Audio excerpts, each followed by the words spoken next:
Medicinal plants are said to be nature's gift to human beings to promote a disease-free, healthy life.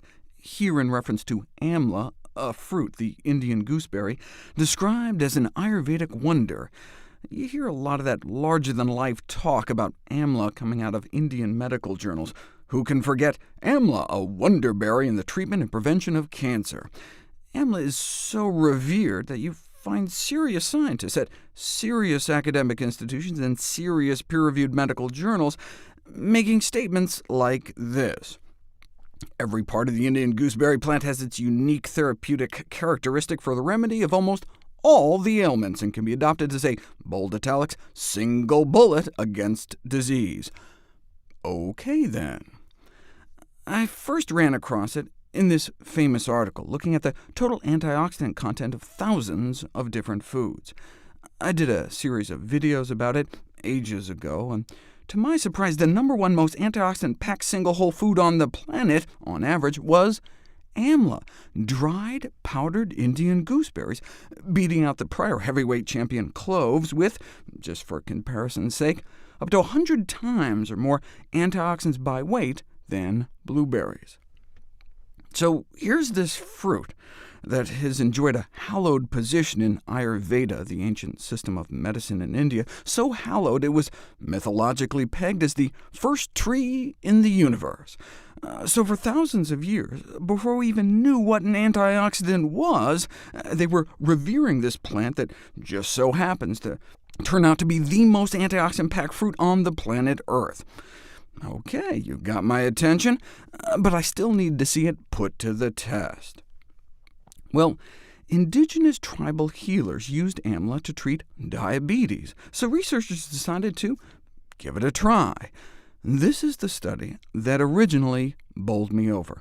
In fact, the subject of one of my first Nutrition Facts videos of all time over 5 years ago, the effect of amla fruit on the blood sugars and cholesterol levels of normal subjects and type 2 diabetic patients. In my video, I talked about the jaw-dropping effects of 5 cents worth of this powdered fruit, 5 pennies worth, compared to a diabetes drug. But what about the cholesterol effects? If you take healthy individuals and give them a placebo sugar pill, nothing much happens to their cholesterol. Ideally, we want our total cholesterol under 150. This is a pretty healthy group. The average cholesterol in the U.S. is over 200, which is where the diabetics started out in this study. And when you give them placebo pills, nothing much happens either. But give people just about a half teaspoon of amla powder a day, not some extract or something, just dried Indian gooseberries, a powdered fruit, and this is what happens. That's like a 35–40% drop in 3 weeks. Absolutely astounding. That's the kind of thing we see 6 months after putting people on statin drugs.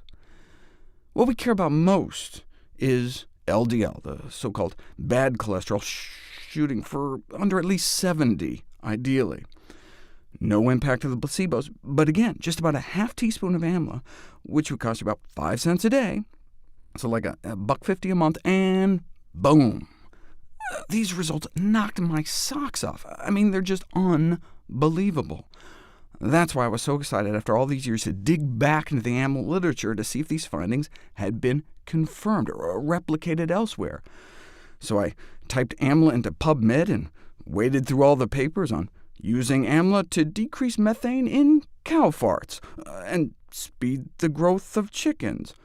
Or hey, what about amla ice cream? After all, amla is packed with fiber and phytonutrients. In contrast, ice cream is not. Therefore, and indeed amla incorporated into ice cream increases the antioxidant capacity, though I would not recommend it for cholesterol lowering.